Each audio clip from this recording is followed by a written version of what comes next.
ਧੰਨ ਵਾਹਿਗੁਰੂ ਸਾਹਿਬ ਜੀਓ। ਸੋਰ ਨਰ ਮਨ ਜਨ ਅੰਮ੍ਰਿਤ ਖੋਜਦੇ, ਸੋ ਅੰਮ੍ਰਿਤ ਗੁਰ ਤੇ ਪਾਇਆ। ਪਾਇਆ ਅੰਮ੍ਰਿਤ ਗੁਰ ਕਿਰਪਾ ਕੀਨੀ, ਸੱਚਾ ਮਨ ਵਸਾਇਆ। ਜੀ ਜੰਤ ਸਭ ਤੁਧ ਉਪਾਏ, ਇਕ ਵੇਖ ਪਰਸਣ ਆਇਆ। ਲੱਭ ਲੋਭ ਅਹੰਕਾਰ ਚੂਕਾ, ਸਤਿਗੁਰੂ ਭਲਾ ਪਾਇਆ। ਕਹਿ ਨਾਨਕ ਜਿਸਨੂੰ ਆਪ ਤੁਠਾ, ਤਿਨ ਅੰਮ੍ਰਿਤ ਗੁਰ ਤੇ ਪਾਇਆ। ਕਹਿ ਨਾਨਕ ਜਿਸਨੂੰ ਆਪ ਤੁਠਾ, ਤਿਨ ਅੰਮ੍ਰਿਤ ਗੁਰ ਤੇ ਪਾਇਆ। ਵਾਹਿਗੁਰੂ ਜੀ ਕਾ ਖਾਲਸਾ, ਵਾਹਿਗੁਰੂ ਜੀ ਕੀ ਫਤਿਹ। ਧੰਨ ਗੁਰੂ ਅਮਰਦਾਸ ਸਾਹਿਬ ਸੱਚੇ ਪਾਤਸ਼ਾਹ ਸਾਨੂੰ ਹਰ ਰੋਜ਼ ਆਨੰਦ ਦੀ ਪ੍ਰਾਪਤੀ ਦੇ ਨੁਕਤੇ ਸਮਝਾਉਂਦੇ ਨੇ। ਅੱਜ ਵੀ ਰਹਿਮਤ ਕੀਤੀ ਹੈ। ਪਿਛਲੇ ਦਿਨਾਂ ਵਿੱਚ ਜ਼ਿਕਰ ਆਇਆ ਸੀ, ਇਹ ਮਨ ਪਿਆਰਿਆ ਤੂੰ ਸਦਾ ਸੱਚ ਸਮਾਨੇ। ਪਰ ਇਹ ਗੱਲ ਚੇਤਾ ਰੱਖੀ, ਸੱਚ ਨੂੰ ਸੰਭਾਲਦਿਆਂ ਇਹ ਨਾ ਮਨ ਵਿੱਚ ਭਾਵਨਾ ਬਣਾਈ ਵੀ ਮੈਂ ਤੇਰਾ ਅੰਤ ਪਾਉਣ ਲੱਗਾ। ਇਹ ਕਮੀ ਅਗਮ ਅਗੋਚਰਾ ਤੇਰਾ ਅੰਤ ਨਾ ਪਾਇਆ। ਜੇ ਅੰਤ ਪਾਉਣ ਵਾਲੇ ਰਾਹ ਤੇ ਤੁਰ ਗਿਆ, ਭਗਤੀ ਤੇ ਕਰੇਗਾ ਪਰ ਤੜਫੇਗਾ ਬਹੁਤ। ਅੰਤ ਕਾਰਨ ਕੇਤੇ ਬਿਲ ਲਾਹੇ, ਤਾਂ ਕਿ ਅੰਤ ਨਾ ਪਾਏ ਜਾਹੇ। ਉਹਦਾ ਅੰਤ ਪਾ ਵੀ ਨਹੀਂ ਸਕਣਾ ਤੇ ਬਿਲ ਲਾਉਂਦਾ ਹੀ ਜ਼ਿੰਦਗੀ ਕੱਢ ਜਾਏਗਾ, ਤੜਫਦੇ ਜ਼ਿੰਦਗੀ ਕੱਢ ਜਾਏਗਾ। ਮੈਂ ਤੈਨੂੰ ਇਹੋ ਜਿਹੀ ਅਵਸਥਾ ਨਹੀਂ ਦੇਣੀ ਚਾਹੁੰਦਾ, ਮੈਂ ਤੈਨੂੰ ਉਸ ਪਰਮ ਆਨੰਦ ਦੀ ਅਵਸਥਾ ਦੇਣੀ ਚਾਹੁੰਦਾ ਜਿਹਦੇ ਵਿੱਚ ਤੂੰ ਸੁੱਖ ਮਾਣੇ। ਉਹ ਕੀ ਹੈ? ਉਹ ਹੈ ਅੰਮ੍ਰਿਤ ਵਰਗੀ ਅਵਸਥਾ। ਉਹ ਹੈ ਉਹ ਨਾਮ ਜਿਹੜਾ ਤੇਰੇ ਜੀਵਨ ਨੂੰ ਅੰਮ੍ਰਿਤ ਵਰਗਾ ਬਣਾ ਦੇਵੇ। ਗੁਰਬਾਣੀ ਵਿੱਚੋਂ ਕੁਝ ਬਚਨ ਪੜ੍ਹੀਏ, ਫਿਰ ਇਸ ਗੱਲ ਦੀ ਵਿਚਾਰ ਸਾਂਝੀ ਕਰਾਂਗੇ। ਸਾਹਿਬ ਕਿਰਪਾ ਕਰਦੇ ਨੇ, ਅੰਮ੍ਰਿਤ ਨਾਮ ਪਰਮੇਸ਼ਰ ਤੇਰਾ, ਜੋ ਸਿਮਰੈ ਸੋ ਜੀਵੈ। ਜਿਸਨੂੰ ਕਰਮ ਪ੍ਰਾਪਤ ਹੋਵੇ, ਸੋ ਜਨ ਨਿਰਮਲ ਥੀਵੈ। ਪਹਿਲਾਂ ਮੈਂ ਇੱਕ ਛੋਟੀ ਜਿਹੀ ਬੇਨਤੀ ਕਰਨ ਲੱਗਾ, ਫਿਰ ਅੱਗੇ ਗੱਲ ਤੋਰਾਂਗੇ। ਇਹ ਗੱਲ ਚੇਤਾ ਰੱਖਿਓ, ਦੋ ਚੀਜ਼ਾਂ ਸਾਡੇ ਕੋਲ ਨੇ, ਇੱਕ ਹੈ ਸਰੀਰ, ਇੱਕ ਹੈ ਜ਼ਮੀਰ। ਧਾਰਮਿਕ ਦੁਨੀਆ ਸਾਨੂੰ ਇਹ ਸਿਖਾਉਂਦੀ ਹੈ ਕਿ ਸਰੀਰ ਅੱਜ ਤੱਕ ਕੋਈ ਵੀ ਸੰਭਾਲ ਕੇ ਨਹੀਂ ਰੱਖ ਸਕਿਆ। ਇਹ ਤਾਂ ਰੱਬੀ ਨਿਯਮ ਹੈ। ਇਹਨੇ ਪੈਦਾ ਹੋਣਾ ਹੈ, ਜਨਮ ਤਾਂ ਮਰਨ, ਜਨਮ ਹੈ ਤਾਂ ਮੌਤ ਲਾਜ਼ਮੀ। ਜੋ ਉਪਜਿਓ ਸੋ ਬਿਨਸ ਹੈ, ਪਰੋ ਆਜ ਕੇ ਕਾਲ। ਨਾਨਕ ਹਰ ਗੁਣ ਗਾਏ ਲੈ, ਛਾੜ ਸਗਲ ਜੰਜਾਲ। ਇਹ ਤਾਂ ਰੱਬੀ ਨਿਯਮ ਹੈ, ਇਹਨੂੰ ਕੋਈ ਨਹੀਂ ਟਾਲ ਸਕਦਾ। ਜੋ ਆਇਆ ਸੋ ਚੱਲ ਸੀ, ਸਭ ਕੋਈ ਆਈ ਵਾਰੀ ਹੈ। ਤੇ ਸਿੱਖੀ ਜਿਹੜੀ ਹੈ, ਇਹਦਾ ਧੁਰਾ ਜਿਹੜਾ ਹੈ, ਉਹ ਇਸ ਗੱਲ ਤੇ ਹੈ ਵੀ ਹੁਕਮ ਰਜ਼ਾਈ ਚੱਲਣਾ, ਨਾਨਕ ਲਿਖਿਆ ਨਾਲ। ਜੇ ਹੁਕਮ ਰਜ਼ਾਈ ਚੱਲਣਾ ਹੈ, ਫਿਰ ਇਹ ਰੱਬ ਦਾ ਹੁਕਮ ਹੈ ਵੀ ਇੱਕ ਨਾ ਇੱਕ ਦਿਨ ਤੈਨੂੰ ਸਰੀਰ ਤਿਆਗਣਾ ਹੀ ਪਏਗਾ। ਜਿਹੜੇ ਲੋਕ ਗੁਰੂ ਨਾਨਕ ਸਾਹਿਬ ਤੋਂ ਪਹਿਲਾਂ ਸਨ, ਅੰਮ੍ਰਿਤ ਦੀ ਭਾਲ ਮਨੁੱਖ ਬੜੇ ਲੰਮੇ ਸਮੇਂ ਤੋਂ ਕਰਦਾ ਰਿਹਾ, ਪਰ ਉਸ ਅੰਮ੍ਰਿਤ ਦੀ ਭਾਲ ਕਰਦਾ ਰਿਹਾ ਜਿਹਦੇ ਨਾਲ ਮੇਰਾ ਸਰੀਰ ਨਾ ਬਣ ਸਕੇ। ਇਹ ਤੇ ਰੱਬ ਨਾਲ, ਕੁਦਰਤ ਨਾਲ ਹੀ ਲੜਾਈ ਛੇੜਨੀ ਸੀ ਬੰਦੇ ਨੇ। ਇਹ ਤੇ ਰੱਬ ਦੇ ਸ਼ਰੀਕ ਬਣ ਕੇ ਬੈਠ ਗਿਆ। ਇਹ ਸੋਚਦਾ ਮੈਂ ਇਹੋ ਜਿਹੇ ਅੰਮ੍ਰਿਤ ਦੀ ਭਾਲ ਕਰਾਂ ਜਿਹੜਾ ਮੈਨੂੰ ਸਰੀਰਕ ਤੌਰ ਤੇ ਕਦੇ ਨਾਸ਼ ਨਾ ਹੋਣ ਦੇਵੇ। ਸਾਹਿਬ ਕਹਿੰਦੇ ਤੇਰੀ ਭੁੱਲ ਹੈ। ਸਾਡੇ ਘਰ ਵਿੱਚ ਸਰੀਰ ਗੁਰੂ ਨਾਨਕ ਸਾਹਿਬ ਨੇ ਵੀ ਤਿਆਗਿਆ ਹੈ, ਸਰੀਰ ਗੁਰੂ ਅੰਗਦ ਸਾਹਿਬ ਨੇ ਵੀ ਤਿਆਗਿਆ ਹੈ, ਸਰੀਰ ਗੁਰੂ ਗੋਬਿੰਦ ਸਿੰਘ ਜੀ ਨੇ ਵੀ ਤਿਆਗਿਆ ਹੈ, ਸਰੀਰ ਉਹਨਾਂ ਪੰਜਾਂ ਪਿਆਰਿਆਂ ਨੇ ਵੀ ਤਿਆਗਿਆ ਹੈ ਜਿਨ੍ਹਾਂ ਨੇ ਖੰਡੇ ਬਾਟੇ ਦੀ ਪੌੜ ਲਈ ਸੀ। ਇੱਥੇ ਗੱਲ ਸਰੀਰ ਦੇ ਜਾਣ ਦੀ ਨਹੀਂ ਹੈ, ਇੱਥੇ ਗੱਲ ਜ਼ਮੀਰ ਦੇ ਜਿਉਂਦਾ ਰਹਿਣ ਦੀ ਹੈ। ਤੂੰ ਅੰਦਰੋਂ ਇਨਸਾਨੀਅਤ ਜਿਉਂਦੀ ਕਿਵੇਂ ਰੱਖ ਸਕਦਾ ਹੈ, ਆਪਣੀ ਮਨੁੱਖਤਾ ਕਿਵੇਂ ਜਿਉਂਦੀ ਰੱਖ ਸਕਦਾ ਹੈ, ਆਪਣਾ ਆਪਾ ਕਿਵੇਂ ਜਿਉਂਦਾ ਰੱਖ ਸਕਦਾ ਹੈ, ਆਪਣੀ ਜ਼ਮੀਰ ਕਿਵੇਂ ਜਿਉਂਦੀ ਰੱਖ ਸਕਦਾ ਹੈ। ਮੈਂ ਤੈਨੂੰ ਉਹ ਅੰਮ੍ਰਿਤ ਦੇਣ ਲੱਗਾ ਹੈ ਜਿਹੜਾ ਤੈਨੂੰ ਅੰਦਰੋਂ ਨਹੀਂ ਮਰਨ ਦੇਵੇਗਾ, ਜ਼ਮੀਰ ਨੂੰ ਨਹੀਂ ਮਰਨ ਦੇਵੇਗਾ। ਉਹ ਅੰਮ੍ਰਿਤ ਕਿਹੜਾ ਹੈ? ਉਹਦੇ 3 ਨੁਕਤੇ ਅੱਜ ਆਪਾਂ ਵਿਚਾਰਿਓ। ਨੰਬਰ 1, ਉਹ ਅੰਮ੍ਰਿਤ ਹੈ ਕੀ? ਨੰਬਰ 2, ਮਿਲਦਾ ਕਿੱਥੋਂ ਹੈ? ਨੰਬਰ 3, ਕਿਵੇਂ ਮਿਲਦਾ ਹੈ? ਇਹ ਤਿੰਨੇ ਨੁਕਤੇ ਅੱਜ ਦੇ ਇਸ ਸ਼ਬਦ ਦੁਆਲੇ ਘੁੰਮਦੇ ਨੇ। ਨੰਬਰ 1, ਅੰਮ੍ਰਿਤ ਕੀ ਹੈ? ਸਾਹਿਬ ਨੇ ਗੁਰਬਾਣੀ ਵਿੱਚ ਬੜੇ ਥਾਵਾਂ ਤੇ ਇਸ ਦਾ ਜ਼ਿਕਰ ਕੀਤਾ ਹੈ। ਅੰਮ੍ਰਿਤ ਨਾਮ ਨਿਧਾਨ ਹੈ, ਮਿਲ ਪੀਵੋ ਭਾਈ, ਜਿਸ ਸਿਮਰਤ ਸੁਖ ਪਾਈਐ ਸਭ ਤਿਖਾ ਬਜਾਈ। ਇਹ ਅੰਮ੍ਰਿਤ ਹੈ। ਅੰਮ੍ਰਿਤ ਹਰ ਹਰ ਨਾਮ ਹੈ ਮੇਰੀ ਜਿੰਦੜੀਏ, ਅੰਮ੍ਰਿਤ ਗੁਰਮਤਿ ਪਾਏ ਰਾਮ। ਜਿਨ ਵਡਿਆਈ ਤੇਰੇ ਨਾਮ ਕੀ, ਸਿਰ ਤੇ ਮਨ ਮਾਹੀ। ਨਾਨਕ ਅੰਮ੍ਰਿਤ ਏਕ ਹੈ, ਦੂਜਾ ਅੰਮ੍ਰਿਤ ਨਾਹੀ। ਅੰਮ੍ਰਿਤ ਪੀਆ ਸਤਿਗੁਰ ਦੀਆ, ਅਵਰ ਨਾ ਜਾਣਾ ਦੂਆ ਤੀਆ। ਮੈਨੂੰ ਉਹ ਨਾਮ ਰੂਪੀ ਅੰਮ੍ਰਿਤ ਗੁਰੂ ਨੇ ਦਿੱਤਾ ਹੈ, ਮੈਂ ਕਿਸੇ ਦੂਜੇ ਤੀਜੇ ਨੂੰ ਜਾਣਦਾ ਹੀ ਨਹੀਂ, ਮੈਨੂੰ ਪਹਿਚਾਣ ਹੀ ਕੋਈ ਨਹੀਂ। ਇੱਕ ਵਾਰੀ ਫਿਰ ਖਿਆਲ ਕਰਿਓ, ਸਾਹਿਬ ਨੇ ਕਿਰਪਾ ਕੀਤੀ, ਕਹਿੰਦੇ ਫਿਰ ਇਹ ਅੰਮ੍ਰਿਤ ਰਹਿੰਦਾ ਕਿੱਥੇ ਹੈ, ਕਿੱਥੋਂ ਪ੍ਰਾਪਤ ਕਰਾਂ? ਕਈ ਕਥਾ ਕਹਾਣੀਆਂ ਐਸੀਆਂ ਪ੍ਰਚਲਿਤ ਨੇ ਵੀ ਸਿਕੰਦਰ ਵਰਗਾ ਅੰਮ੍ਰਿਤ ਲੱਭਦਾ ਕੌਸਰ ਨਾਂ ਦੇ ਚਸ਼ਮੇ 'ਤੇ ਚਲਾ ਗਿਆ ਸੀ ਪਹਾੜ 'ਤੇ। ਗੁਰਮਤਿ ਨੇ ਬੜੀ ਪਿਆਰੀ ਵਿਚਾਰ ਆਖੀ ਹੈ, ਕਹਿੰਦੀ ਅੰਮ੍ਰਿਤ ਹੈ ਕਿੱਥੇ? ਅੰਮ੍ਰਿਤ ਤਾਂ ਬੰਦਿਆ ਤੇਰੇ ਅੰਦਰ ਹੀ ਹੈ। ਨੌਨਿਤ ਅੰਮ੍ਰਿਤ ਪ੍ਰਭ ਕਾ ਨਾਮ, ਦੇਹੀ ਮੈਂ ਇਸਕਾ ਵਿਸ਼ਰਾਮ। ਇਹ ਅੰਦਰ ਹੀ ਹੈ। ਗੁਰਦੇਵ ਦਾ ਇਹ ਵੀ ਬਚਨ ਬਹੁਤ ਵਾਰੀ ਪੜ੍ਹਦੇ ਹੋ। ਸਾਹਿਬ ਜੀ ਆਖਦੇ ਨੇ, ਕਹਿੰਦੇ ਜਿਸ ਜਲ ਨਿਧ ਕਾਰਨ ਤੁਮ ਜਗ ਆਏ, ਸੋ ਅੰਮ੍ਰਿਤ ਗੁਰ ਪਾਹੀ ਜੀਓ। ਛੋਟੋ ਵੇਸ਼ ਭੇਖ ਚਤੁਰਾਈ, ਦੁਬਦਾ ਇਹ ਫਲ ਨਾਹੀ ਜੀਓ। ਮਨ ਰੇ ਥਿਰ ਰਹੋ, ਮਤ ਕਤ ਜਾਹੀ ਜੀਓ। ਬਾਹਰ ਢੂੰਡਤ ਬਹੁਤ ਦੁੱਖ ਪਾਵੇ, ਘਰ ਅੰਮ੍ਰਿਤ ਘਟ ਮਾਹੀ ਜੀਓ। ਤੇਰੇ ਅੰਦਰ ਹੀ ਤਾਂ ਹੈ।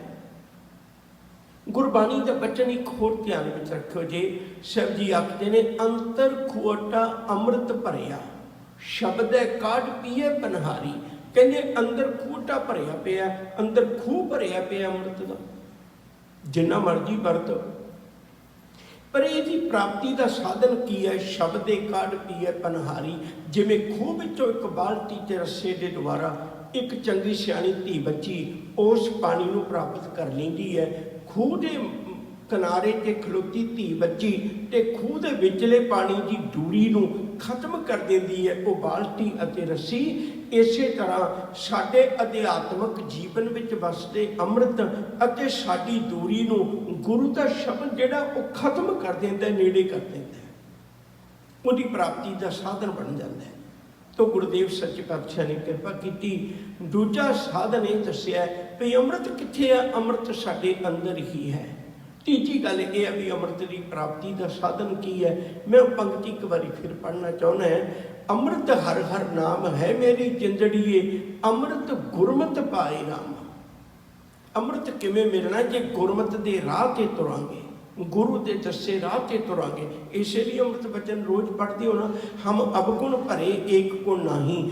ਅੰਮ੍ਰਿਤ ਛਾੜ ਬਿਖੈ ਬਿਖ ਖਾਹੀ, ਮਾਇਆ ਮੋਹ ਭਰਮ ਪੈ ਭੁੱਲੇ, ਸੁਧ ਦਾ ਰਸਮ ਪ੍ਰੀਤ ਲਗਾਈ। ਇੱਕ ਉੱਤਮ ਪੰਥ ਸੁਣਿਓ ਗੁਰ ਸੰਗਤ, ਤੇਹ ਮਿਲੰਤ ਜਮ ਤਰਾਸ ਮਿਟਾਈ। ਇੱਕ ਅਰਦਾਸ ਪਾਠ ਕੀਰਤ ਕੀ, ਗੁਰੂ ਰਾਮਦਾਸ ਰਾਖੋ ਸ਼ਰਣਾਈ। ਕਿਉਂਕਿ ਤੇਰੀ ਸ਼ਰਨ ਵਿੱਚੋਂ ਅੰਮ੍ਰਿਤ ਮਿਲਣਾ, ਤੇਰੇ ਦਰ ਤੋਂ ਅੰਮ੍ਰਿਤ ਮਿਲਣਾ ਹੈ। मैनूं दूजे अमृत नाल कोई वास्ता नहीं है। तो गुरुदेव ने बड़ी प्यारी विचार बख्शिश की। अज अज आनंद की प्राप्ति नाल इस अमृत का रिश्ता जोड़िया है। हजूर की बाणी का वचन एक एक नूं ध्यान विच रख के तुरियो।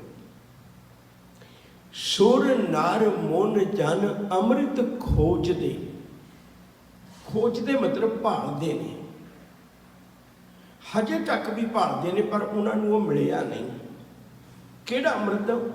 जिहड़ा साडी ज़मीर नूं जिउंदिया रखदा है, जिहड़ा साडी इंसानियत नूं जिउंदिया रखदा है, जिहड़ा साडी मनुखता नूं जिउंदिया रखदा है। शरीर तौर ते किसी ने नहीं। बहुत बारी भुलेखा हुंदा जी उन्हें अमृत छकिया सी होने ते एक्सीडेंट हो गया जां कोई कारण बन गया तो चढ़ाई कर गया। इस अमृत का मतलब शरीर नूं बचाउणा नहीं है। मेरी बेनती है गुरु जी दे इस अमृत नाल बिल्कुल भी नहीं जोड़ना चाहिए। साहिब कृपा करते हैं। सुर देवते, नर मनुख, मुन ये अर्थ 5 कीते ने भाई कान सिंह नाभा ने। पर जेडे सारिਆਂ तो ढुकवें ने वो मुनी लोग। जेड़ा मन करके कदे दुखी नहीं हुंदा उहनूं मुनी, जेड़ा मोन करके रखदा है। जन सेवक अमृत खोजदे। ये सारे लोग अमृत खोजते ने, भालते ने, ढूंढ करते ने, उसने मुतलाशी ने। सो अमृत गुर ते पाया। पर मैं वो अमृत गुरु कोलों प्राप्त कर लिया। गुरु ने मैनू वो अमृत दिता है। वो अमृत किवें बनता है? मैं एक छोटा जिहा ख्याल तुहाडे सन्मुख रख के फिर अगली विचार अज बहुत समा लेगी तो उहदे पासे भी सन तुरना है। गुरु नानक साहब जी ने कृपा की, कहन लगे पुत मैं तेनों 7 चीज़ां देण लगा है। वो तेरे जीवन में अमृत ने। अमृत की गल गुरु नानक साहब नहीं कर सकती। शब्द पढ़ते हो, जत पहारा धीरज सुनियार, आहरण मत वेद हथियार, पाओ खला अगन तपताओ, भांडा पाओ अमृत चित ढाल। इवें अमृत की प्राप्ति हो सकती है। और जदों तू अमृत की प्राप्ति कर लेगा, शब्द टिकना भी तेरे अंदर उदों ही है। यदि प्राप्ति होनी है। जत पहारा, पहारा का अर्थ होंदा दुकान। अपने आचरण की दुकान बना। किरदार सब तो पहले जरूरी है। जत पहारा धीरज सुनियार, फिर उहदे विच धीरज रखी। ये ना होवे तू निक्की निक्की गल तो काला पै जाए। नहीं, धर्मी बंदा काला नहीं पैंदा। वो रब्बी भरोसे ते रहिंदा, यकीन विच रहिंदा, विश्वास विच रहिंदा। जत पहारा धीरज सुनियार, आहरण मत, अपनी मत नूं आहरण बनाई। एक लोहे का टुकड़ा बनाई। ये चेते रखी भी ये सट्टां वजनियां ने, सट्टां तू मारनियां नहीं, सट्टां सहनियां ने। साहिब दी बाणी दे एक वचन होर चेते विच रखियो। हस्ती सिर जो अंकुश है, आहरण जो सिर दे, मन तन आगे रख के ऊपी सेव करे, इयों गुरमुख आप निवारी है। आप गल संखेप कर लीए। जत पहारा धीरज सुनियार, आहरण मत वेद हथियार। वेद का अर्थ होंदा ज्ञान, हथियार का अर्थ होंदा हथौड़ा। अपनी अकल दे ऐन उत्ते, अपनी अकल दे लोहे के टुकड़े उत्ते गुरु दे ज्ञान का हथौड़ा मारी। जदों गुरु का ज्ञान हथौड़ा मारदा उदों तिड़क ना जाई। जेड़े घड़े जांदे ने वो मंदिरां विच सुशोभित हो जाते हैं। जेड़े घड़े नहीं जाते वो लोगों के पैरों च रुलते हैं। सड़कों भी उन्होंने पत्थरों दी बनदियां ने। पर जेड़े बेतरतीबे घड़े जाते हैं उन्हों दी सड़कां बनदियां ने। जेड़े तरतीब नाल घड़े जाते हैं फिर लोग उन्हों के चरणों में जाते हैं। जत पहारा धीरज सुनियार, आहरण मत वेद हथियार, पाओ खला। रब दे अदब की भट्ठी सेक देण वाली, उन्होंने हवा देण वाली, पाओ खला अगन तप ताओ। उहदे प्यार की जीवन की तपस्या, गुरु की सेवा, इहो ही तप ताउणा है। असीं होर किसी तप की साधना नहीं करते। अगन तप ताओ, भांडा पाओ। प्यार का भांडा पैदा होगा। प्यार का भांडा ਭਾਂਡਾ ਪਾਓ, ਅੰਮ੍ਰਿਤ ਚਿੱਟ ਢਾਲ, ਉਹਦੇ ਵਿੱਚ ਗੁਰੂ ਅੰਮ੍ਰਿਤ ਪਾਵੇਗਾ। ਹਜ਼ੂਰ ਨੇ ਕਿਰਪਾ ਕੀਤੀ, ਸੁਰ ਨਰ ਮੁਨ ਜਨ ਅੰਮ੍ਰਿਤ ਖੋਜਦੇ, ਸੋ ਅੰਮ੍ਰਿਤ ਗੁਰ ਤੇ ਪਾਇਆ। ਉਹ ਅੰਮ੍ਰਿਤ ਮੈਂ ਗੁਰੂ ਕੋਲੋਂ ਪ੍ਰਾਪਤ ਕੀਤਾ ਹੈ। ਸਾਹਿਬ ਜੀ ਕਿਰਪਾ ਕਰਦੇ ਨੇ, ਪਾਇਆ ਅੰਮ੍ਰਿਤ ਗੁਰ ਕਿਰਪਾ ਕੀਨੀ। ਸ਼ਬਦ ਫਿਰ ਸੁਣਿਓ ਜੀ, ਪਾਇਆ ਅੰਮ੍ਰਿਤ ਗੁਰ ਕਿਰਪਾ ਕੀਨੀ। ਕਹਿੰਦੇ ਮੇਰੀ ਕੋਈ ਪ੍ਰਾਪਤੀ ਨਹੀਂ ਹੈ, ਇਹ ਤਾਂ ਗੁਰੂ ਨੇ ਕਿਰਪਾ ਕੀਤੀ ਹੈ। ਇਹ ਸ਼ਬਦ ਆਪਾਂ ਭੁੱਲ ਜਾਂਦੇ ਹਾਂ। ਅਸੀਂ ਕਿਸੇ ਪ੍ਰਚਾਰਕ ਤੋਂ ਪ੍ਰਭਾਵਿਤ ਹੋਈਏ, ਅਸੀਂ ਕਿਸੇ ਸੰਤ ਮਹਾਤਮਾ ਤੋਂ ਪ੍ਰਭਾਵਿਤ ਹੋਈਏ, ਅਸੀਂ ਕਹਿਣੀਏ ਲੱਗ ਜਾਂਦੇ ਵੀ ਅਸੀਂ ਫਲਾਣੇ ਤੋਂ ਅੰਮ੍ਰਿਤ ਛਕਿਆ, ਗੁਰੂ ਕੋਲੋਂ ਨਹੀਂ ਕਹਿੰਦੇ। ਇਹ ਗੱਲ ਚੇਤਾ ਰੱਖਿਓ। ਮੈਂ ਛੋਟਾ ਜਿਹਾ ਨੁਕਤਾ ਕਹਿਣਾ ਚਾਹੁੰਦਾ ਹੈ। ਬਾਬਾ ਲਹਿਣਾ ਜੀ ਆਪਣੇ ਜੀਵਨ ਵਿੱਚ ਪ੍ਰਭਾਵਿਤ ਹੋਏ ਸਨ ਬਹੁਤ ਜ਼ਿਆਦਾ ਭਾਈ ਜੋਧ ਕੋਲੋਂ, ਪਰ ਉਹਨੇ ਕਿਤੇ ਭਾਈ ਜੋਧ ਦਾ ਜ਼ਿਕਰ ਨਹੀਂ ਕੀਤਾ। ਗੁਰੂ ਅਮਰਦਾਸ ਜੀ ਪ੍ਰਭਾਵਿਤ ਹੋਏ ਸਨ ਬੀਬੀ ਅਮਰੋ ਕੋਲੋਂ, ਪਰ ਉਹਨਾਂ ਅਮਰੋ ਦਾ ਕਿਤੇ ਜ਼ਿਕਰ ਨਹੀਂ ਕੀਤਾ। ਇਹ ਨਹੀਂ ਵੀ ਬੀਬੀ ਅਮਰੋ ਦੇ ਦੁਆਲੇ ਗੇੜੇ ਕੱਢਦੇ ਰਹੇ ਹੋਣ, ਭਾਈ ਜੋਧ ਦੇ ਦੁਆਲੇ ਗੇੜੇ ਕੱਢਦੇ ਹੋਣ।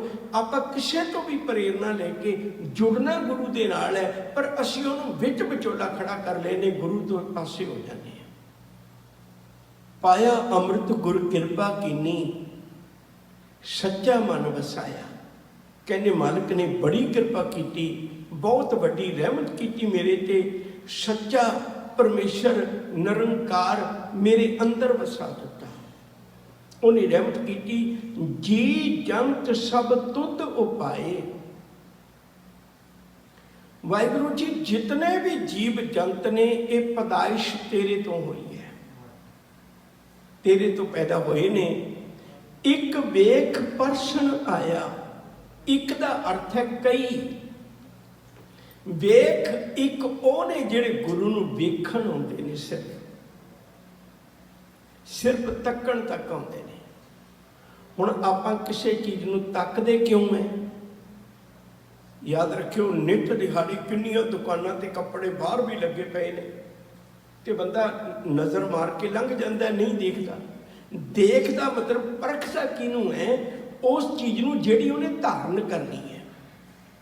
ਅਸੀਂ ਗੁਰੂ ਕੋਲ ਆਉਂਦੇ ਹਾਂ, ਮੈਨੂੰ ਮਾਫ ਕਰਿਓ, ਇੱਥੇ ਕੇਵਲ ਵੇਖ ਕੇ ਚਲੇ ਜਾਂਦੇ ਹਾਂ। ਇਹ ਕਦੇ ਵੀ ਨਹੀਂ ਖਿਆਲ ਕਰਦੇ ਗੁਰੂ ਤੇਰੇ ਦਰ ਤੋਂ ਮਿਲਦਾ ਕੀ ਹੈ। ਇੱਕ ਵੇਖ, ਇੱਕ ਤੈਨੂੰ ਵੇਖਣ ਆਉਂਦੇ ਨੇ, ਕਈ ਤੈਨੂੰ ਵੇਖਣ ਆਉਂਦੇ ਨੇ। ਪਰਸਨ ਆਇਆ, ਪਰ ਕੋਈ ਵਿਰਲਾ ਜਿਹੜਾ ਤੇਰੇ ਉਪਦੇਸ਼ ਨਾਲ ਆਪਣੇ ਅੰਤਰ ਆਤਮੇ ਨੂੰ ਜੋੜਨ ਆਇਆ, ਉਹ ਕੋਈ ਵਿਰਲਾ ਹੈ। ਇੱਕ ਵੇਖ ਪਰਸਨ ਆਇਆ। ਕੁਝ ਲੋਕ ਉਹ ਨੇ ਜਿਹੜੇ ਤੇਰੇ ਦਰ 'ਤੇ ਤੈਨੂੰ ਵੇਖ ਕੇ, ਕਿਉਂਕਿ ਜੈਸਾ ਸਤਿਗੁਰ ਸੁਣੀਦਾ ਤੈਸੋ ਜੀ ਮੈਂ ਡੀਠ। ਪਹਿਲਾਂ ਮੈਂ ਬਾਹਰ ਤੋਂ ਸੁਣਿਆ ਵੀ ਗੁਰੂ ਇਹੋ ਜਿਹਾ, ਫਿਰ ਮੈਂ ਆ ਕੇ ਤੱਕਿਆ, ਭੱਟਾਂ ਨੇ ਇਹੋ ਹੀ ਕਿਹਾ ਸੀ ਨਾ, ਕਹਿਤਿਆਂ ਕਹਿਤੀ ਸੁਣੀ ਰਹਿਤ ਕੋ ਖੁਸ਼ੀ ਨਾ ਆਇਓ। ਅਸੀਂ ਬੜੇ ਲੋਕਾਂ ਕੋਲੋਂ ਸੁਣਿਆ ਸੀ, ਪਰ ਜਦੋਂ ਜਾ ਕੇ ਤੱਕਦੇ ਸਾਂ ਤੇ ਉਹ ਦਾਤ ਨਹੀਂ ਸੀ ਪ੍ਰਾਪਤ ਹੁੰਦੀ। ਜਦੋਂ ਗੁਰੂ ਦੇ ਦਰ 'ਤੇ ਆ ਕੇ ਤੱਕਿਆ ਤੇ ਸਾਨੂੰ ਇੱਥੇ ਕਰਨੀ ਤੇ ਕਥਨੀ ਇੱਕੋ ਜਿਹੀ ਲੱਗੀ। ਉਹਨਾਂ ਨੇ ਆ ਕੇ ਤੱਕਿਆ। ਇੱਕ ਵੇਖ ਪਰਸਨ ਆਇਆ। ਬਹੁਤਾਤ ਦੁਨੀਆ ਜਿਹੜੀ ਸਿਰਫ ਪਦਾਰਥਾਂ ਦੀ ਖਾਤਰ ਹੀ ਆਉਂਦੀ ਹੈ, ਔਰ ਪਦਾਰਥਾਂ ਦੀ ਅਰਦਾਸਾਂ ਕਰਕੇ ਤੁਰ ਜਾਂਦੀ ਹੈ। ਕੋਈ ਵਿਰਲਾ ਪੁਰਸ਼ ਹੈ ਜਿਹੜਾ ਗੁਰੂ ਕੋਲ ਗੁਰੂ ਨੂੰ ਵੇਖਣ ਵਾਸਤੇ, ਗੁਰੂ ਦੇ ਦੀਦਾਰ ਕਰਨ ਵਾਸਤੇ ਆਉਂਦਾ ਹੈ। ਤੇ ਗੁਰੂ ਦੇ ਦੀਦਾਰ ਕਰਕੇ ਪਰਸਨ ਮਤਲਬ ਹੁੰਦਾ ਛੂਹਣਾ। ਉਹ ਗੁਰੂ ਨੂੰ ਛੂਹਣ ਆਇਆ, ਗੁਰੂ ਦੇ ਗੁਣ ਲੈਣ ਆਇਆ, ਗੁਰੂ ਚਰਨਾਂ ਵਿੱਚ ਬੇਨਤੀ ਕਰਨ ਆਇਆ, ਮਾਲਕ ਜੀ ਤੁਸੀਂ ਆਪਣੇ ਗੁਣ ਮੇਰੀ ਹਿਰਦੇ 'ਚ ਵਸਾਓ। ਜਿਹਦੇ ਹਿਰਦੇ 'ਚ ਹੁਣ ਗੁਣ ਵਸਦੇ ਨੇ, ਜਿਹਦੇ ਹਿਰਦੇ 'ਚ ਗੁਰੂ ਵਸਦਾ ਹੈ, ਜਿਹਦੇ ਅੰਦਰ ਗੁਰੂ ਟਿਕ ਗਿਆ ਗੁਣ ਰੂਪ ਹੋ ਕੇ, ਹੁਣ ਉਹਦੇ 'ਚ ਕੀ ਤਬਦੀਲੀ ਆਈ? ਲੱਭ। ਲੱਭ ਦਾ ਕੱਲਾ ਸ਼ਬਦ ਆਵੇ ਤਾਂ ਇਹਦਾ ਅਰਥ ਹੁੰਦਾ ਚਸਕੇ। ਲੱਭ ਦਾ ਅਰਥ ਹੁੰਦਾ ਚਸਕੇ। ਜਿਵੇਂ ਕਿਸੇ ਨੂੰ ਨਿੰਦਾ ਕਰਨ ਦਾ ਚਸਕਾ ਹੈ, ਜਿਵੇਂ ਕਿਸੇ ਨੂੰ ਨਸ਼ੇ ਖਾਣ ਦਾ ਚਸਕਾ ਹੈ, ਜਿਵੇਂ ਕਿਸੇ ਨੂੰ ਝੂਠ ਬੋਲਣ ਦਾ ਚਸਕਾ ਹੈ, ਜਿਵੇਂ ਕਿਸੇ ਨੂੰ ਕੌੜੇ ਬਚਨ ਬੋਲ ਕੇ ਉਹਦਾ ਦਿਲ ਦਿਖਾਉਣ ਦਾ ਚਸਕਾ ਹੈ, ਉਹਨੂੰ ਚਸਕਾ ਹੀ ਇਹ ਹੈ, ਕੌੜੇ ਬਚਨ ਬੋਲ ਕੇ ਕਿਸੇ ਦਾ ਦਿਲ ਦੁਖਾ ਕੇ ਉਹਦੇ 'ਚ ਰਸ ਮਿਲਦਾ ਉਹਨੂੰ। ਬੇਅੰਤ ਤਰ੍ਹਾਂ ਦੇ ਚਸਕੇ ਨੇ ਲੋਕਾਂ ਦੇ। ਕੋਈ ਵਿਕਾਰੀ ਦੁਨੀਆ ਤੋਂ ਭਾਲਦਾ, ਕੋਈ ਕਿਸੇ ਨੂੰ ਦੁੱਖ ਦੇ ਕੇ ਆਨੰਦ ਹੁੰਦਾ। ਲੱਭ ਜਿਹਦੇ ਅੰਦਰ ਗੁਰੂ ਸ਼ਬਦ ਟਿਕ ਗਿਆ, ਜਿਹਦੇ ਅੰਦਰ ਆ ਅੰਮ੍ਰਿਤ ਟਿਕ ਗਿਆ, ਗੁਣਾ ਰੂਪੀ ਅੰਮ੍ਰਿਤ ਟਿਕ ਗਿਆ, ਯਕੀਨ ਕਰਕੇ ਜਾਣਿਓ ਉਹਦੇ ਜੀਵਨ ਵਿੱਚੋਂ ਸਭ ਤੋਂ ਪਹਿਲੀ ਚੀਜ਼ ਜਿਹੜੀ ਗੁਆਚਣੀ ਹੈ ਨਾ, ਉਹ ਰਸ ਕਸ ਗੁਆਚ ਜਾਂਦੇ ਨੇ। ਉਹ ਉਹਨਾਂ ਰਸਾਂ ਦਾ ਧਾਰਨੀ ਹੋ ਜਾਂਦਾ ਹੈ ਜਿਹੜੇ ਰਸ ਨੂੰ ਰੱਬ ਨਾਲ ਜੋੜਦੇ ਨੇ। ਦੇਖੋ, ਮੈਂ ਦੋ ਗੱਲਾਂ ਤੁਹਾਡੇ ਨਾਲ ਸਾਂਝੀਆਂ ਕਰਾਂ, ਬੜੇ ਧਿਆਨ ਨਾਲ ਸੁਣੋ। ਇਹ ਤੇ ਤੁਹਾਨੂੰ ਯਾਦ ਹੀ ਹੋਏਗਾ ਵੀ ਸ਼ੇਖ ਫਰੀਦ ਨੇ ਇਬਾਦਤ ਜਿਹੜੀ ਸ਼ੁਰੂ ਕੀਤੀ ਸੀ, ਉਹ ਸ਼ੱਕਰ ਤੋਂ ਸ਼ੁਰੂ ਕੀਤੀ ਸੀ। ਉਹ ਤਾਂ ਸ਼ੱਕਰ ਤੋਂ ਤੁਰ ਕੇ ਰੱਬ ਤੱਕ ਪਹੁੰਚ ਗਿਆ। ਫਰੀਦਾ ਸ਼ੱਕਰ ਖੰਡ ਨਿਵਾਤ ਗੁੜ, ਮਾਖਿਓ ਮਾਝਾ ਦੁੱਧ, ਸਭੇ ਵਸਤੂ ਮਿੱਠੀਆਂ ਰੱਬ ਨਾ ਪੁੱਜਣ ਤੁਧ। ਪਰ ਆਪਾਂ ਵੀ ਤਾਂ ਸ਼ੱਕਰ ਵਰਤਦੇ ਹਾਂ। ਆਪਾਂ ਦੇਖਿਆ ਕਦੇ ਕੋਈ ਸ਼ੱਕਰ ਦੇ ਦੁਆਰਾ ਰੱਬ ਨਾਲ ਜੁੜਿਆ ਹੋਇਆ? ਜੇ ਰੱਬ ਨਾਲ ਅਸੀਂ ਨਹੀਂ ਜੁੜੇ ਤੇ ਫਿਰ ਸਾਨੂੰ ਮਿਲਿਆ ਕੀ? ਉਹਨੂੰ ਤਾਂ ਸ਼ੱਕਰ ਵਿੱਚੋਂ ਰੱਬ ਮਿਲ ਗਿਆ, ਸਾਨੂੰ ਕੀ ਮਿਲਿਆ? ਜੇਖ ਫਰੀਦਾ ਜੇਠੀਆ ਸ਼ੱਕਰ ਹੋਈ ਵਿਸ, ਸਾਡੇ ਲਈ ਉਹ ਸ਼ੱਕਰ ਹੋ ਵਿਸ ਬਣ ਗਈ। ਸਾਈਂ ਵਾਜੋ ਆਪਣੇ ਵੇਦਨ ਕਹੀਏ। ਕਿਸੇ ਨੂੰ ਮੈਂ ਕਿਹਨੂੰ ਕਹਾਂ ਵੀ ਸ਼ੱਕਰ ਤੋਂ ਰੱਬ ਮਿਲਾਉਣ ਵਾਲੇ ਆ? ਮੈਂ ਵੀ ਸ਼ੱਕਰ ਵਰਤਦਾ, ਪਰ ਮੈਨੂੰ ਤਾਂ ਸ਼ੂਗਰ ਹੋ ਗਈ। ਮੈਂ ਤੇ ਹੁਣ ਸਗੋਂ ਸ਼ੱਕਰ ਮੇਰੇ ਲਈ ਜ਼ਹਿਰ ਲੱਗਦੀ ਹੈ। ਸ਼ੱਕਰ ਮੇਰੇ ਲਈ ਜ਼ਹਿਰ ਲੱਗਦੀ ਹੈ। ਸ਼ੱਕਰ ਰੋਗ ਹੋ ਗਿਆ। ਬਲਕਿ ਸਭ ਕਹਿੰਦੇ ਨੇ ਭਲਿਆ ਜਿਸ ਦਿਨ ਗੁਰੂ ਅੰਮ੍ਰਿਤ ਦਿੰਦਾ ਹੈ, ਸ਼ਬਦ ਦਿੰਦਾ ਹੈ, ਅੰਦਰ ਵਸੇ ਹੋਏ ਸ਼ਬਦ ਨਾਲ ਮਨੁੱਖ ਦੇ ਜੀਵਨ ਵਿੱਚੋਂ ਚਸਕੇ ਖਤਮ ਹੋ ਜਾਣਗੇ। ਫਰੀਦਾ ਰੋਟੀ ਮੇਰੀ ਕਾਠ ਕੀ, ਫਿਰ ਕਿਸੇ ਦਾ ਹੱਕ ਖਾਣ ਨੂੰ ਜੀ ਨਹੀਂ ਕਰੇਗਾ। ਲਾਵਣ ਮੇਰੀ ਭੁੱਖ, ਜਿਨ੍ਹਾਂ ਅੱਖਾਂ ਦੀ ਚੋਪੜੀ ਘੜੇ ਸਹਿਣਗੇ ਦੁੱਖ। ਲੱਭ ਲੋਭ, ਹਰ ਚੀਜ਼ ਨੂੰ ਆਪਣੀ ਬਣਾ ਲੈਣ ਦੀ ਲਾਲਸਾ, ਉਹ ਖਤਮ ਹੋ ਜਾਏਗੀ। ਫਿਰ ਮਨੁੱਖ ਜੋ ਕੁਝ ਕੋਲ ਵੀ ਹੈ ਉਹਨੂੰ ਵੀ ਵੰਡਣ ਦੀ ਭਾਵਨਾ ਰੱਖਦਾ ਹੈ। ਉਹਦੇ ਜੀਵਨ ਵਿੱਚੋਂ ਲੋਭ ਖਤਮ ਹੋ ਜਾਏਗਾ। ਲੋਭ ਸਾਡੀ ਬਿਰਤੀ ਨੂੰ ਕਿਹੋ ਜਿਹਾ ਬਣਾ ਦਿੰਦਾ ਹੈ? ਗੁਰਬਾਣੀ ਵਿੱਚ ਜ਼ਿਕਰ ਹੈ, ਕਹਿੰਦੇ ਉਹ ਬਿਰਤੀ ਕੂਕਰ ਵਰਗੀ ਬਣ ਜਾਂਦੀ ਹੈ। ਜੋ ਕੂਕਰ ਹਰਕਾਇਆ ਧਾਵੇ ਦੈਨ ਦਿਸ਼ ਜਾਏ, ਲੋਭੀ ਜੰਤ ਨਾ ਜਾਣੀ, ਭੱਖ ਅਪੱਖ ਸਭ ਖਾਏ। ਹਲਕਿਆ ਕੁੱਤਾ ਆਪਣੇ ਮਾਲਕ ਨੂੰ ਵੀ ਵੱਢ ਲੈਂਦਾ ਹੈ। ਜਦੋਂ ਕਿਤੇ ਮਨ ਵਿੱਚ ਲੋਭ ਪੈਦਾ ਹੋ ਜਾਏ, ਫਿਰ ਬੰਦਾ ਜ਼ਮੀਨ ਜਾਇਦਾਦ ਧਨ ਦੌਲਤ ਦੀ ਖਾਤਰ ਆਪਣੇ ਬਾਪ ਦੇ ਗਲੇ ਤੇ ਛੁਰਾ ਰੱਖਣ ਲੱਗਿਆ ਵੀ ਸੰਕੋਚ ਨਹੀਂ ਕਰਦਾ। ਫਿਰ ਨਹੀਂ ਉਹ ਸੋਚਦਾ। ਆਪਣੇ ਮਾਂ-ਬਾਪਾਂ ਦੀ ਸੇਵਾ ਤੋਂ ਵੀ ਕਿਨਾਰਾ ਕਰ ਜਾਂਦਾ ਹੈ, ਕਿਉਂਕਿ ਉਹਦੇ ਅੰਦਰ ਲੋਭ ਹੈ। ਜਿਤਨਾ ਚਿਰ ਲੋਭ ਦੀ ਪੂਰਤੀ ਹੋਗੀ, ਬਸ ਉਤਨਾ ਚਿਰ ਹੀ ਹੈ। ਇਹ ਇਨਸਾਨੀਅਤ ਆ ਦਿੰਦਾ ਗੁਰੂ ਅੰਮ੍ਰਿਤ। ਉਹ ਮਰਨ ਨਹੀਂ ਦਿੰਦਾ। ਲੱਭ ਉਹਨੂੰ ਮਾਰ ਨਹੀਂ ਸਕਦਾ, ਲੋਭ ਉਹਨੂੰ ਮਾਰ ਨਹੀਂ ਸਕਦਾ। ਉਹਦੇ ਅੰਦਰ ਸ਼ਬਦ ਵਸ ਗਿਆ, ਇਹ ਚੀਜ਼ਾਂ ਨਿਕਲ ਗਈਆਂ। ਲੱਭ ਲੋਭ ਅਹੰਕਾਰ ਚੁੱਕਾ, ਉਹਦੇ ਚਿੱਤ ਵਿੱਚੋਂ ਅਹੰਕਾਰ ਖਤਮ ਹੋ ਗਿਆ। ਸਤਿਗੁਰੂ ਭਲਾ ਪਾਇਆ, ਉਹਨੂੰ ਸਤਿਗੁਰੂ ਚੰਗਾ ਲੱਗਣ ਲੱਗ ਪਿਆ। ਹੁਣ ਗੁਰੂ ਸਾਨੂੰ ਚੰਗਾ ਨਹੀਂ ਲੱਗਦਾ। ਹੁਣ ਤਾਂ ਮਜਬੂਰੀ ਹੈ ਨਾ ਵੀ ਅਸੀਂ ਬੈਠ ਜਾਂਦੇ, ਪਰ ਸਤਿਗੁਰੂ ਸਾਨੂੰ ਚੰਗਾ ਨਹੀਂ ਲੱਗਦਾ। ਜਿਹੜਾ ਚੰਗਾ ਲੱਗਦਾ ਹੋਵੇ, ਤੁਸੀਂ ਕਦੇ ਦੇਖਿਓ ਘਰ 'ਚ ਮਹਿਮਾਨ ਆ ਜਾਏ ਤੇ ਬੰਦਾ ਉਹਨੂੰ ਵਾਰ-ਵਾਰ ਬਿਠਾਉਂਦਾ ਵੀ ਕੋਈ ਗੱਲ ਨਹੀਂ, ਅੱਜ ਲੇਟ ਸੌ ਜਾਗੇ, ਤੁਸੀਂ ਕਿਹੜਾ ਰੋਜ਼ ਆਉਣਾ। ਪਰ ਘਰ 'ਚ ਪਾਠ ਰੱਖਿਆ ਹੋਵੇ, ਬੰਦਾ ਭਾਲਦਾ ਫਿਰਦਾ, ਇੱਕ ਦੂਜੇ ਨੂੰ ਲਾਮੇ ਦਿੰਦਾ, ਅੰਦਰ ਪ੍ਰਸ਼ਾਦ ਤੇ ਬਹਿ ਜਾਓ, ਕਹਿੰਦਾ ਮੈਂ ਹੁਣ ਤਾਂ ਉੱਠ ਕੇ ਆਏ। 3 ਦਿਨ ਇਉਂ ਲੰਘਣੇ ਔਖੇ ਹੋ ਜਾਂਦੇ ਨੇ ਵੀ ਜਿਵੇਂ ਅਸੀਂ ਕਿਸੇ ਕੈਦ ਵਿੱਚੋਂ ਮੁਕਤ ਹੋਏ ਹਾਂ। ਕਹਿ ਲਓ ਭਾਵੇਂ ਆਪਾਂ ਉੱਤੋਂ ਜੋ ਮਰਜ਼ੀ ਕਹੀ ਜਾਈਏ, ਪਰ ਅਜਿਹਾ ਕੋਈ ਨਹੀਂ ਹੁੰਦਾ ਜਿਹਦਾ ਜੀਵਨ ਇਹੋ ਜਿਹਾ ਬਣ ਗਿਆ ਉਹਨੂੰ ਸਤਿਗੁਰੂ ਭਲਾ ਲੱਗਣ ਲੱਗ ਪਿਆ। ਇੱਕ ਛੋਟੀ ਜਿਹੀ ਗੱਲ ਕਹਿ ਕੇ ਮੈਂ ਅੱਗੇ ਤੋਰ ਦੇਣੀ ਗੱਲ। ਭਾਈ ਕਾਹਨ ਸਿੰਘ ਨਾਭਾ ਦੇ ਬਜ਼ੁਰਗਾਂ ਵਿੱਚੋਂ ਭਾਈ ਨਰੈਣ ਸਿੰਘ ਬੜੇ ਭਾਵਨਾ ਵਾਲੇ ਹੋਏ ਨੇ।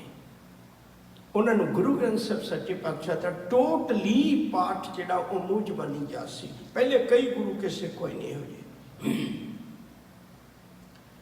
ਮਹਾਰਾਜਾ ਵੀਰ ਸਿੰਘ ਨੂੰ ਪਤਾ ਲੱਗਿਆ, ਪਟਿਆਲੇ ਰਾਜੇ ਨੂੰ, ਭਈ ਉਹ ਇੰਨੀ ਪਵਿੱਤਰ ਉਹਨਾਂ ਦੀ ਕਿਰਪਾ ਹੈ, ਕਿਉਂਕਿ ਭਾਈ ਕਾਨ੍ਹ ਸਿੰਘ ਨਾਭਾ ਦਾ ਉਹਨਾਂ ਨਾਲ ਕਾਫੀ ਨੇੜਤਾ ਵੀ ਸੀ। ਇਸ ਪਰਿਵਾਰ ਦੀ ਨੇੜਤਾ ਸੀ। ਉਹਨਾਂ ਇੱਕ ਵਾਰੀ ਆਪਣੇ ਘਰ ਸੱਦਿਆ, ਕਹਿਣ ਲੱਗੇ ਭਾਈ ਸਾਹਿਬ ਵੀ ਸੁਣਿਆ ਤੁਸੀਂ ਇੱਕ ਵਾਰੀ ਅਰਦਾਸ ਕਰਕੇ ਚੌਂਕੜਾ ਮਾਰ ਕੇ ਬੈਠ ਜਾਂਦੇ ਹੋ, ਜਦੋਂ ਤੱਕ ਪਾਠ ਪੂਰਾ ਨਹੀਂ ਹੁੰਦਾ ਨਾ ਨੇਤਰ ਖੋਲ੍ਹਦੇ ਹੋ, ਨਾ ਮੁੱਖ ਵਿੱਚ ਕੁਛ ਪਾਉਂਦੇ ਹੋ, ਨਾ ਸਰੀਰਕ ਕਿਰਿਆ ਕੋਈ ਕਰਦੇ ਹੋ। ਇਤਨਾ ਸਾਧਿਆ ਜੀਵਨ, ਤੁਸੀਂ ਕਿਰਪਾ ਕਰੋ ਮੈਂ ਬੈਠ ਕੇ ਸੁਣਾਂਗਾ ਤੇ ਤੁਸੀਂ ਪਾਠ ਕਰੋ। ਭਾਈ ਨਰੈਣ ਸਿੰਘ ਹੋਰਾਂ ਨੂੰ ਬੜੀ ਖੁਸ਼ੀ ਹੋਈ ਤੇ ਉਹਨਾਂ ਨੇ ਆਪਣਾ ਸਰੀਰ ਸਾਧਿਆ ਤੇ ਗੁਰੂ ਚਰਨਾਂ ਵਿੱਚ ਅਰਦਾਸ ਕਰਕੇ ਸ਼ੁਰੂਆਤ ਕਰ ਲਈ। ਪਾਠ ਦੀ ਸਮਾਪਤੀ ਹੋਈ। ਮਹਾਰਾਜਾ ਹੀਰਾ ਸਿੰਘ ਸੋਨੇ ਦੀ ਥਾਲੀ ਵਿੱਚ ਜਗੀਰਾਂ ਦੇ ਪੇਪਰ ਲੈ ਕੇ ਖੜਾ ਹੋਇਆ, ਕਹਿਣ ਲੱਗਿਆ ਬੇਟਾ ਕੁਛ ਨਹੀਂ ਦੇ ਸਕਦਾ, ਸਿਰਫ ਇੱਕ ਤੁੱਛ ਮਾਤਰ ਸੇਵਾ ਕਰਨ ਲੱਗਾ, ਇਹਨੂੰ ਪ੍ਰਵਾਨ ਕਰੋ। ਨਰੈਣ ਸਿੰਘ ਦੀਆਂ ਅੱਖਾਂ 'ਚ ਪਾਣੀ ਆ ਗਿਆ, ਕਹਿਣ ਲੱਗੇ ਭਲਿਆ ਮੈਂ ਪਾਠ ਕਰਦਾ ਰਿਹਾ, ਤੂੰ ਜਗੀਰਾਂ ਬਾਰੇ ਸੋਚਦਾ ਰਿਹਾ। ਮੈਂ ਪਾਠ ਕਰਦਾ ਰਿਹਾ, ਤੂੰ ਸੋਨੇ ਦੀਆਂ ਥਾਲੀਆਂ ਬਾਰੇ ਸੋਚਦਾ ਰਿਹਾ। ਮੈਂ ਤੇ ਸੋਚਿਆ ਸੀ ਤੈਨੂੰ ਗੁਰੂ ਬੜਾ ਪਿਆਰਾ ਲੱਗਦਾ ਹੋਵੇਗਾ, ਤੂੰ ਕਹਿੰਦਾ ਹੋਵੇਗਾ ਦਿਲੋਂ ਕੋਈ ਕਰ ਗੱਲ ਸੁਣਾਵੇ, ਹਰ ਨਾਮ ਕੀ ਸੋ ਲੱਗੇ ਗੁਰਸਿੱਖਾਂ ਮਨ ਮਿੱਠਾ। ਉਹਨੂੰ ਤਾਂ ਗੁਰੂ ਦਾ ਪਿਆਰਾ ਸ਼ਬਦ ਏਡਾ ਵਧੀਆ ਲੱਗਦਾ। ਤੈ ਸਾਹਿਬ ਕੀ ਬਾਤ ਜੇ ਆਖੈ ਕਉ ਨਾਨਕ ਕਿਆ ਦੀਜੈ, ਸੀਸ ਵੱਡੇ ਕਰ ਬੈਸਣ ਦੀਜੈ, ਬਿਨ ਸਿਰ ਸੇਵ ਕਰੀਜੈ। ਅਸੀਂ ਅੰਦਰੋਂ ਤਾਂ ਸੁਣਨਾ ਨਹੀਂ ਹੁੰਦਾ, 10 ਗੁਰਦੁਆਰਿਆਂ 'ਚੋਂ ਪਤਾ ਕਰਨੇ ਕਿੱਥੇ ਭੇਟਾ ਘੱਟ ਹੈ। ਪਿਆਰਿਓ, ਜੇ ਸਤਿਗੁਰੂ ਭਲਾ ਲੱਗਿਆ ਨਾ, ਸਤਿਗੁਰੂ ਚੰਗਾ ਲੱਗਿਆ ਨਾ, ਇਹ ਬਹੁਤ ਵੱਡੀ ਗੱਲ ਹੈ। ਕਿਤੇ ਗੁਰੂ ਚੰਗਾ ਲੱਗਣ ਲੱਗ ਜਾਏ, ਆਹ ਹੈ ਅੰਮ੍ਰਿਤ, ਇਹ ਵਾਲਾ ਅੰਮ੍ਰਿਤ ਗੁਰੂ ਦਿੰਦਾ। ਸਤਿਗੁਰੂ ਭਲਾ ਪਾਇਆ। ਮੈਂ ਇੱਕ ਛੋਟਾ ਜਿਹਾ ਦ੍ਰਿਸ਼ਟਾਂਤ ਹੋਰ ਦੇਣਾ ਚਾਹੁੰਦਾ।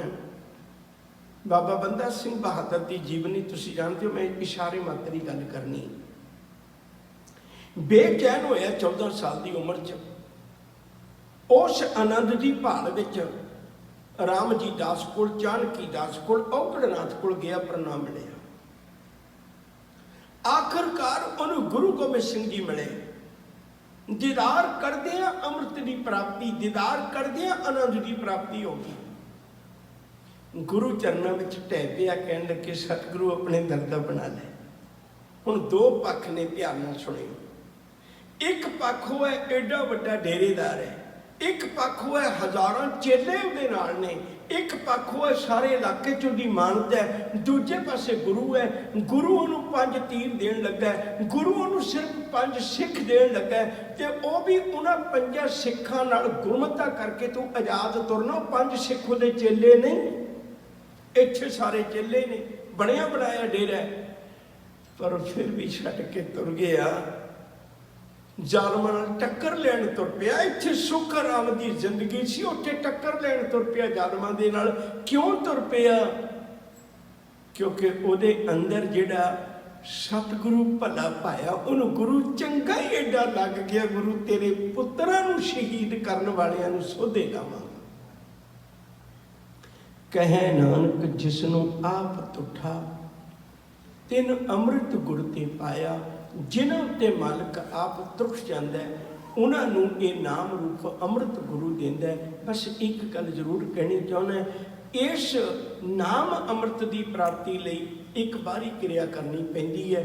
ਉਹ ਪਹਿਲੇ ਚਰਨ ਪਹੁੰਚ ਸੀ, 10ਵੇਂ ਪਾਤਸ਼ਾਹ ਨੇ ਉਹਨੂੰ ਖੰਡੇ ਬਾਟੇ ਦੀ ਪੌਲ ਬਣਾ ਦਿੱਤਾ। ਪ੍ਰਥਮ ਰਹਿਤ ਇਹ ਜਾਨ ਖੰਡੇ ਕੀ ਪੌਲ ਛਕੈ, ਸੋਈ ਸਿੰਘ ਪ੍ਰਧਾਨ ਅਬਰਨਾ ਪੌਲ ਜੋ ਲੈ।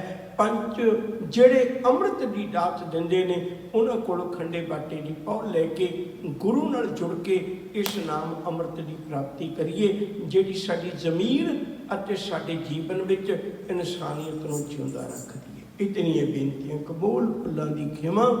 ਪਿਆਰ ਨਾਲ ਆਖੋ ਜੀ ਵਾਹਿਗੁਰੂ ਜੀ ਕਾ ਖਾਲਸਾ, ਵਾਹਿਗੁਰੂ ਜੀ ਕੀ ਫਤਿਹ।